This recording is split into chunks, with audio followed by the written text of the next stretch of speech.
Assalamualaikum warahmatullahi wabarakatuh. Saya Farid Rahmawan dari kelas 11 IPS 4 akan membacakan resensi mengenai buku Merindu Baginda Nabi. Sebelum kita membacakan resensinya, resensi adalah ulasan atau penilaian atau pembicaraan mengenai suatu karya atau buku atau film atau karya lain. Tugas penulis resensi ini tuh adalah memberikan gambaran kepada pembaca mengenai suatu karya, apakah karya ini tuh layak atau tidak untuk dibaca. Struktur resensi sendiri itu ada judul buku, identitas buku, pendahuluan, resensi, keunggulan buku, kelemahan buku, dan penutup, teman-teman. Nah, ayo kita masuk ke resensinya sekarang. Nah, judul bukunya ini tuh Merindu Baginda Nabi, penulisnya Habibur Rahman El-Shirazi, penerbitnya Republika, tahun pertama terbit itu April 2018 dan tebal bukunya 176. Genrenya itu religi, teman-teman. Nah, ini contoh bukunya nih. Nah, kita masuk ke latar belakang. Latar belakangnya itu Kang Abik atau sapaan penulisnya itu menggambarkan perjuangan seorang gadis muda menceritakan kesederhanaan dalam hidupnya. Nah, namun kadang orang sering lupa dengan ini semua nih. Kesederhanaan itu sering lupa, kadang orang suka mewah-mewahan. Nah, Kang Abik ini mengajak pembacanya untuk sawang sinawang atau saling menghargai kehidupan diri masing-masing. Kita disuruh Kang Abik, kita harus menghargai orang lain, teman-teman. Nah, melalui buku ini tuh tokoh utama Syarifatul Bariyah atau Rifa berserta keluarganya tuh isi bukunya ya. Nah, habis itu kita lanjut ke inti resensinya. Inti resensinya itu Rifa ini tidak seperti anak muda kebanyakan, teman-teman. Ia tak mengetahui orang tuanya atau orang tuanya meninggal dan dia dibuang ke tong sampah, teman-teman. Lalu ditemukan oleh Mbah Tentram. Ketika baru merawat sebentar, Mbah Tentram meninggal, lalu dirawat oleh bapak angkatnya dan ibu angkatnya, yaitu Pak Nur dan Bu Salamah.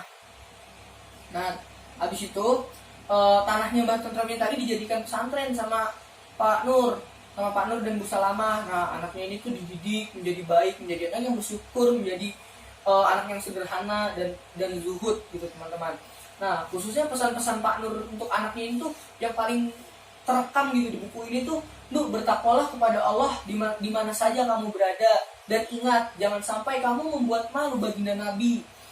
Ingat, jangan sampai kamu membuat malu baginda Nabi. Nah, ini contoh salah satu pesan yang paling teringat di buku ini, teman-teman, yang mendukung judul buku ini itu terutama.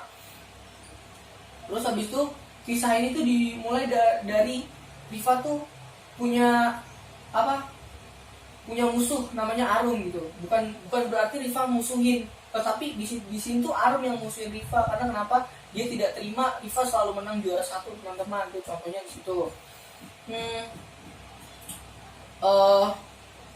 Terus ada di sini juga temannya Arum yang selalu menghasut Arum biar membenci Rifa gitu. Ada di sini temannya, itu dia salah satu pendukung tokoh antagonisnya tuh, dia selalu mendukung.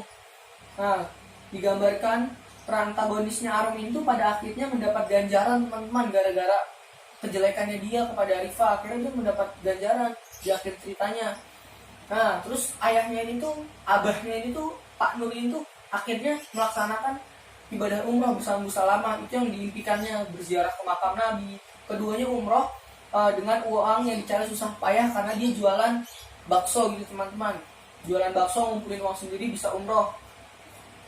Nah, akhirnya dia berangkat umroh. Setelah berangkat umroh, dia Pak Nur itu meninggal di sana. Itu salah satu impiannya, meninggal di sana. Setelah dia meninggal di sana, Bu Salamah balik, dan ketika suatu hari Rifa tuh kecelakaan dan kakinya dari pinggang sampai kaki tuh lumpuh gitu, teman-teman. Lumpuh. Nah, ketika lumpuh, dia divonis udah nggak bisa jalan, harus pakai kursi roda. Tetapi ada seorang dokter menawarkan itu berobat di Jerman, dan setelah itu dia berdebat panjang, akhirnya berobat di Jerman, dia bisa sembuh, teman-teman. Di sana dia ditemani oleh Bu Salamah dan satu teman perempuannya gitu. Dia ditemani di sana. Setelah ditemani, akhirnya menjalani perawatan, dia tuh sembuh. Akhirnya dia sembuh, dan habis sembuh dia ikut abahnya ke Mekah. Dia melaksanakan ibadah haji, tapi nggak meninggal. Dia ikut melaksanakan haji. haji kan, dia ikut melaksanakan umroh, maksudnya ikut melaksanakan umroh ke Mekah. Nah habis itu salah satu impiannya Rifa melaksanakan umroh dan sekolah di luar negeri, kampus di luar negeri itu salah satu impiannya Rifa. Nah itu salah satu cuplikannya ya, itu salah satu cuplikannya. Nah habis itu Tiwi atau temannya Arum yang mengasuh ini tuh kakinya patah gara-gara perjalanan ke Malang itu, perjalanan ke Jogja ketika ingin kuliah ditabrak oleh truk kelindes dan harus diamputasi. Lalu si Arumnya ini tuh mukanya disiram air panas gitu, disiram air panas sama oleh pacarnya, dan dia juga hamil di luar nikah teman-teman. Nah itu salah satu sifat tidak terpujinya teman-teman. Nah sekarang itu sudah esensinya. Sekarang lanjut ke unggulan buku. Unggulan bukunya ini tuh pesan yang disampaikan tuh mulai dimengerti teman-teman. Tidak harus baca banyak, habis itu baru kita mengerti isinya. Enggak. Setiap patah pembicaraan di sini tuh ada maknanya teman-teman. Makanya ini buku recommended banget. Terus habis itu buku ini tuh dapat dijangkau semua umur. Terus di dalam buku ini tuh ada ini kata-kata sulit, arti-arti kata-kata sulit gitu teman-teman. Jadi bahasa Jawa kan, ini bukunya pakai bahasa Jawa karena ceritanya di Malang. Nah itu ada kata-kata sulitnya, jadi orang yang bukan orang Jawa bisa mengerti bacaannya gitu teman-teman. Nih contohnya begini nih, kayak begini. Nah terus habis itu kelemahan bukunya teman-teman, kelemahan bukunya ini tuh warnanya pudar di sebagian kertasnya gitu. Itu menurut saya mengurangi keindahan buku. Terus tidak ada pembatas buku, jadi harus bikin pembatas buku sendiri teman-teman. Habis bikin pembatas buku sendiri tuh ini menurut saya tidak didukung ilustrasi gambar yang baik, jadi suasana kurang dapat gitu, kurang menjiwai kalau menurut saya. Terus habis itu sampulnya ini tuh terlalu biasa banget teman-teman, menurut saya kurang bagus sih untuk buku sekelas sekelas penulisnya Habibur Rahman El-Shirazi. Menurut saya kurang mendukung, ini sampulnya tuh terlalu biasa banget.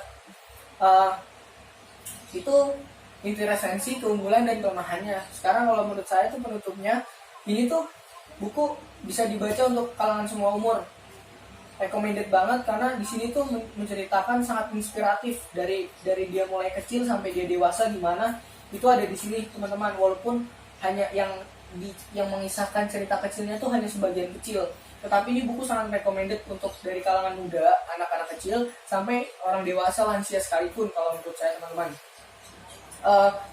Sekian resensi dari saya. Misalkan resensi dari buku ini ada kesalahan atau kekurangan, mohon dimaafkan teman-teman, karena kesalahan datangnya dari saya, kebenaran datangnya